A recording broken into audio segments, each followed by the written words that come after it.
একজন কন্যাদায়গ্রস্ত পিতা যদি কন্যার বিবাহের পণ দাবি ঠিকমতো না মেটাতে পারেন, তাহলে কন্যার যে কি পরিণতি হতে পারে তেমনই একটি গল্প আজ আমি আপনাদের শোনাব।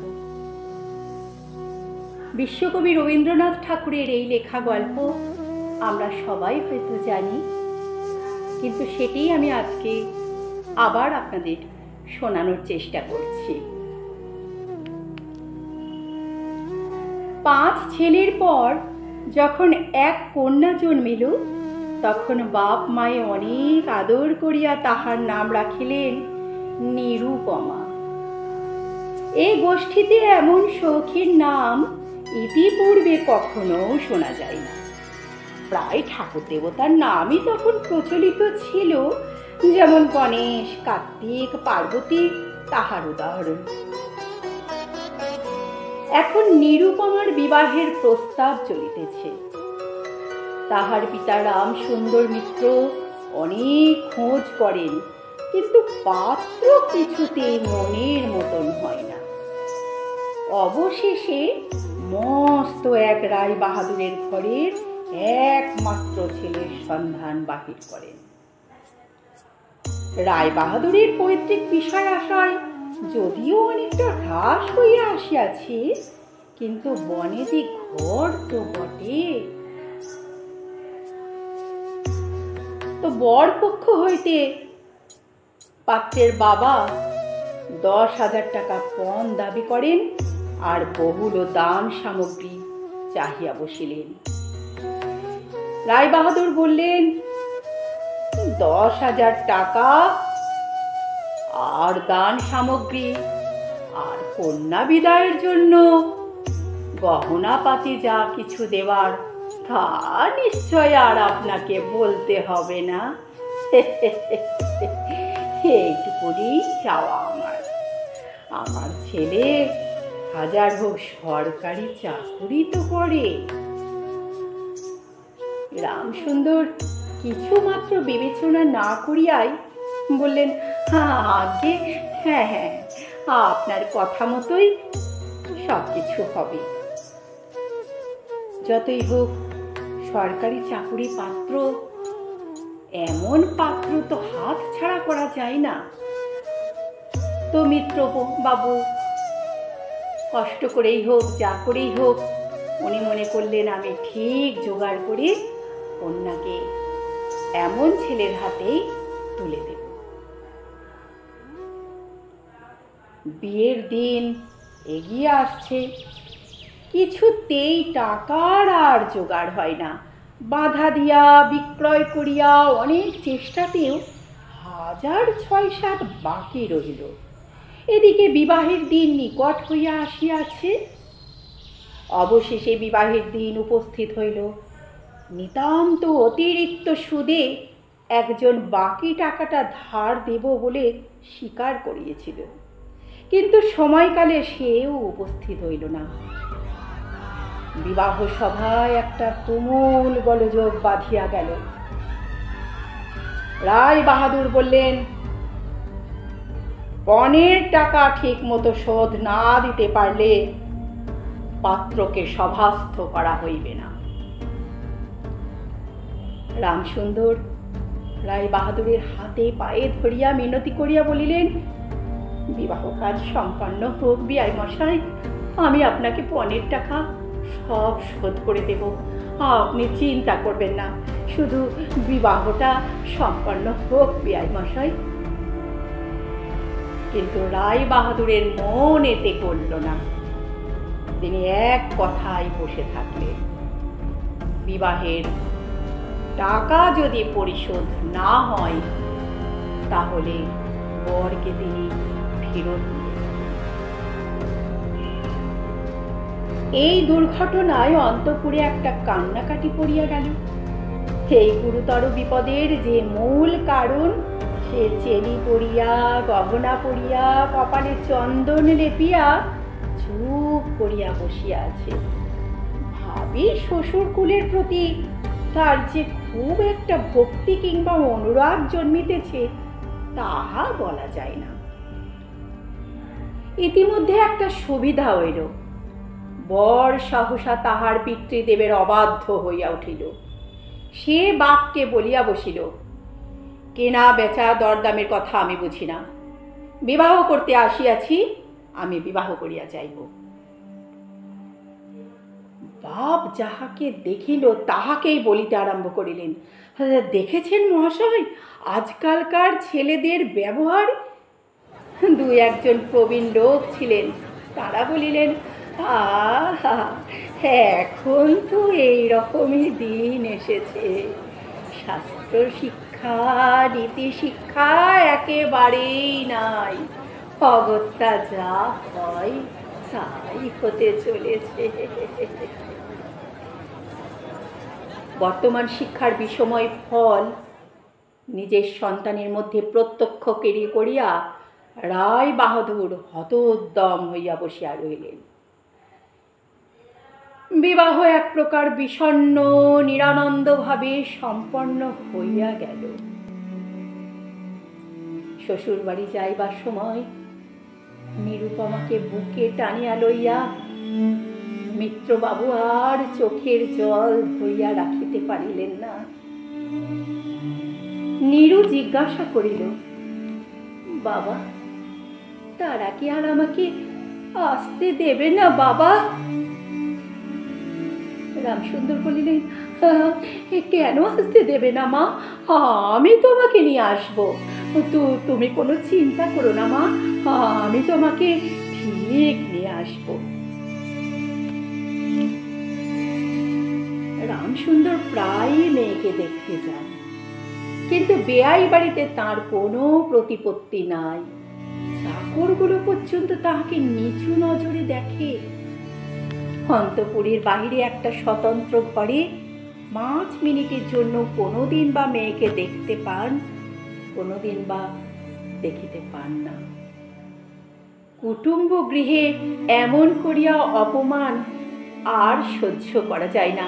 রামসুন্দর স্থির করিয়া বসিলেন, যেমন করিয়া হোক টাকাটা শোধ আমাকে করে দিতেই হইবে। কিন্তু যে ঋণ ভার কাঁধে চাপিয়াছে তাহারই ভার সামলানো দুঃসাধ্য। খরচপত্রের অত্যন্ত টানাটানি চলছে এবং পাওনাদারদের দৃষ্টিপথ এড়াইবার জন্য সর্বদাই নানারূপহীন কৌশল অবলম্বন করিয়া চলেন মিত্রবাবু। এদিকে তো শ্বশুর বাড়িতে উঠিতে বসিতে মেয়েকে খোঁটা লাগাইতেছে।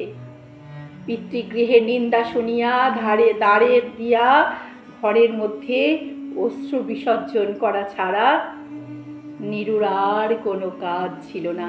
এটা তার নিত্য নৈমিত্তিক কাজ হইয়া দাঁড়িয়াছিল।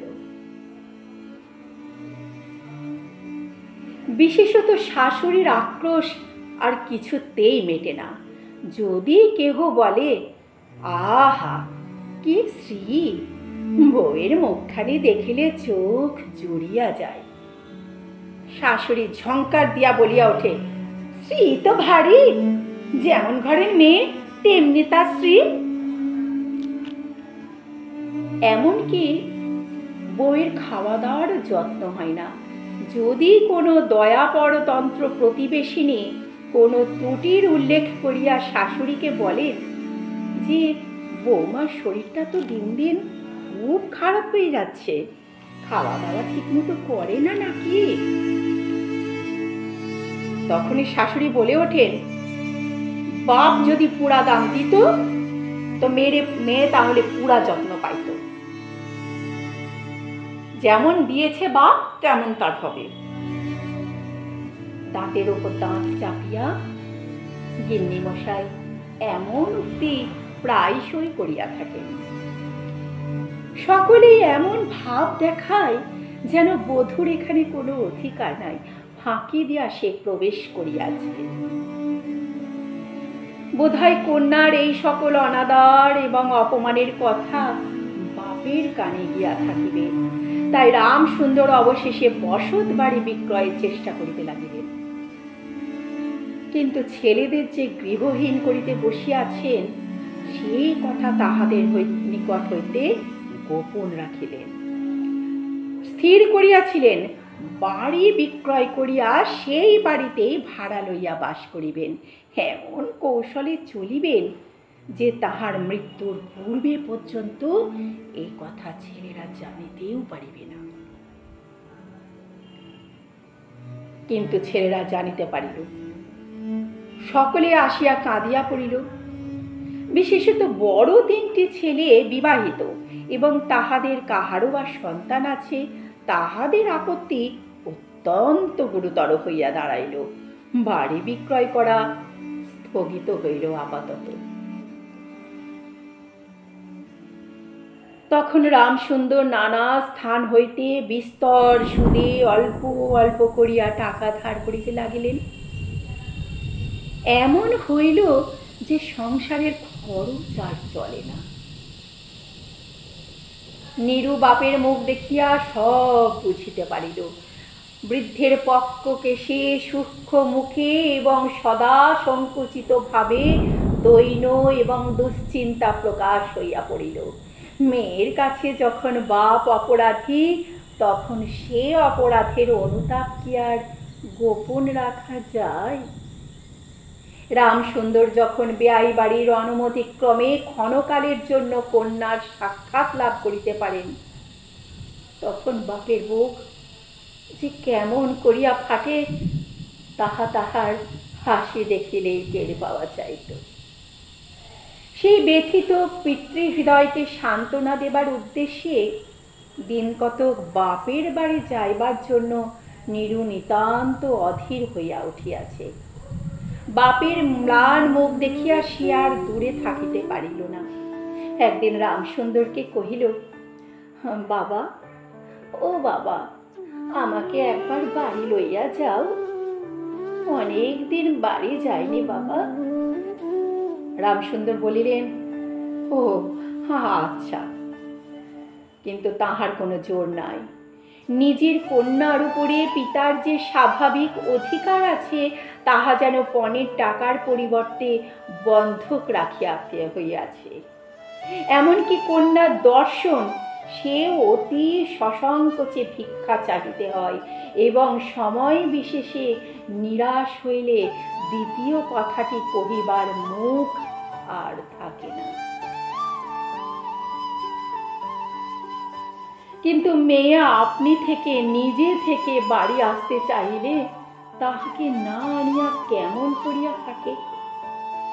তাই বেয়াইয়ের নিকট সে সম্বন্ধে দরখাস্ত পেশ করিবার পূর্বে রামসুন্দর কত হীনতা, কত অপমান, কত ক্ষতি স্বীকার করিয়া যে 3,000 টাকা সংগ্রহ করিয়াছিলেন, সেই ইতিহাস গোপন রাখাই ভালো।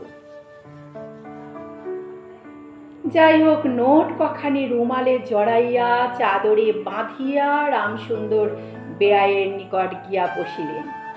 প্রথমে হাস্য মুখে পাড়ার খবর পাড়িলেন। বুঝলেন বেয়াই মশাই, হরে কৃষ্ণের বাড়িতে একটা মস্ত চুরি হইয়া গিয়াছে। তাহার বিবরণ বলিলেন। আর নবীন মাধব ও রাধা মাধব দুই ভাইয়ের মধ্যে বেশ তুলনা করিয়া বিদ্যা বুদ্ধি ও স্বভাব সম্বন্ধে রাধা মাধবের সুখ্যাতি এবং নবীন মাধবের নিন্দা করিলেন। আরও বলিলেন, আচ্ছা বেয়াই মশাই, শহরে একটা ব্যামো আসিয়াছে, সে সম্বন্ধে আপনি আজগুবি এসব আলোচনা কিছু শুনেছেন নাকি বেয়াই মশাই? রামসুন্দর মশাই খুব গম্ভীর ভাবে বললেন, না। অবশেষে হুঁকাটি নামাইয়া রাখিয়া কথায় কথায় বলিলেন,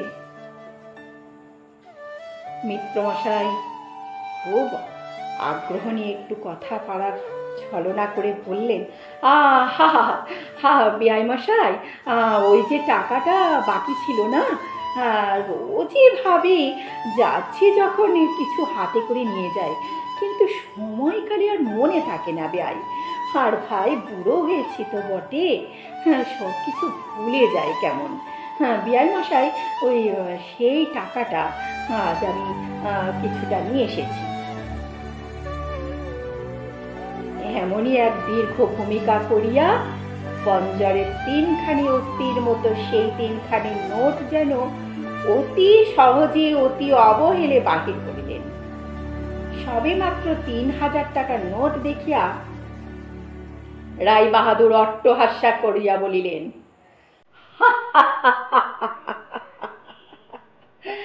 থাক বিআই মশাই, থাক। ওই একটা প্রচলিত প্রবাদ আছে না বিআই মশাই, সামান্য কারণে হাতে দুর্গন্ধ করিতে আমি রাজি নই। এই ঘটনার পর মেয়েকে বাড়ি আনিবার প্রস্তাব কাহারও মুখে আসে নাই। কেবল রামসুন্দর ভাবিলেন, সে সকল কুটুম্বিতার সংকোচন আমাকে আর শোভা পায় না। মর্মাহত হয়ে অনেকক্ষণ চুপ করিয়া থাকিয়া অবশেষে মৃদুস্বরে একটা কথা পাড়িলেন, বিআই মশাই, বলছি, আমার মা, আমার নিরুপমা মা দুদিন একটু তার আমার বাড়ি যাওয়ার সাধ জেগেছে। ওকে যদি একটু দুদিন নিয়ে যাওয়ার আদেশ দেন, একটু আমি তাহলে খুব উপকৃত হই বিআই মশাই। রায় বাহাদুর কোনো মাত্র কারণ উল্লেখ না করিয়াই বলিলেন, সে এখন হচ্ছে না বিআই মশাই, ও সব এখন হচ্ছে না। এই বলিয়া কর্ম উপলক্ষে স্থানান্তরে চলিয়া গেলেন। রামসুন্দর মেয়ের কাছে মুখ না দেখাইয়াই কম্পিত হস্তে চোখে অশ্রু নিয়ে কয়েকখানি নোট চাদরের প্রান্তে বাঁধিয়া বাড়িয়া ফিরে গেলেন। মনে মনে প্রতিজ্ঞা করিলেন, যতদিন না সমস্ত টাকা শোধ করিয়া দিয়া অসংকোচে কন্যার উপরে দাবি করিতে পারিবেন, ততদিন আর বেয়াই বাড়ি যাইবেন না।